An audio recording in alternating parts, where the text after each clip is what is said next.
Hi, I'm Will from Mayku, and in this video I'll walk you through the reducing plate workflow and recommended best practices. The reducing plate is designed to enable the use of smaller sheets with the multiplier. It's compatible with sheets cut to A4 and US letter sizes. With those sizes, the available forming area is 250 by 180 millimeters. Before we start, you'll need the reducing plate, sheet material cut to size, heat-proof gloves, and an optional white chalk pen.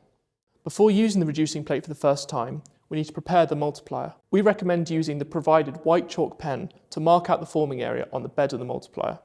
To do that, insert the reducing plate into the multiplier.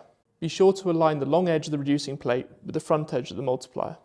Use the white chalk pen to trace the open area of the reducing plate. This will serve as a guide for template placement. Now let's see how to use the reducing plate. Turn all 4 screws anti-clockwise to loosen them. You don't need to unscrew them all the way. After loosening the 4 screws, pull the handle to slide out the top tray and lift upwards.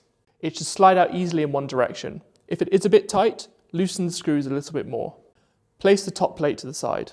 Select the sheet material and remove any protective film. Position the sheet on the reducing plate and make sure it's centered. Place the top tray back on top of the sheet and slide into place. To secure the sheet material in place, tighten all 4 finger screws, keeping the pressure roughly equal. Insert the whole reducing plate into the multiplier and ensure that the long edge of the reducing plate is lined up with the front edge of the multiplier. Then run the machine as normal. Although you can use standard Mayku profiles with the reducing plate if your material is already listed, we recommend creating a custom profile for your sheet using the new custom mode feature. Once the forming cycle is complete, put on the heat-proof gloves. We recommend wearing heat-proof gloves as the reducing plate can become quite hot during the forming process. When the forming process is complete, remove the reducing plate from the multiplier. Sometimes the reducing plate can remain stuck within the lid of the multiplier, and if that's the case, simply use a screwdriver to release it whilst holding the bottom of the plate to stop it from dropping. Now loosen all 4 finger screws, slide and lift the top tray out. Remove the form from the reducing plate. Now your finished part is ready to use.